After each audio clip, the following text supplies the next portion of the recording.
دنیا اور آخرت میں رب کی خوشی اگر آپ کو چاہیے، اس کا ایک تیسرا طریقہ بھی ہے۔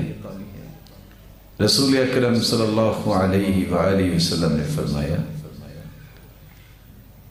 مسجد کا مہمان بننا، مسجد سے دل لگانا، یہ اللہ ذو الجلال کو بہت پسند ہے۔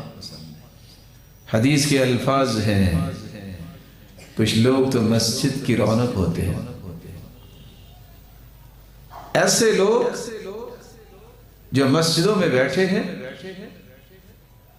اللہ ذو الجلال کے نورانی فرشتے ان کی تلاش میں ہوتے ہیں۔ وَإِن مَرِضُوا عَادُوا، حدیث کے الفاظ ہیں، اگر وہ بیمار ہو جائے تو فرشتے ان کی تیمارداری کرتے ہیں۔ وَإِن كَانُوا فِي حَاجَةٍ أَعَانُوهُمْ، ایسے لوگ اگر کہیں محتاج ہوں تو اللہ ذو الجلال ان کی مدد فرشتوں کے ذریعے کرواتے ہیں۔ وَإِذَا رَأَوْا رَحَّبُوا، ایسے لوگ نظر آئیں تو ان کو خوش آمدید، انسان تو شاید کہتے ہیں کہ نہیں کہتے، فرشتے ضرور کہتے ہیں۔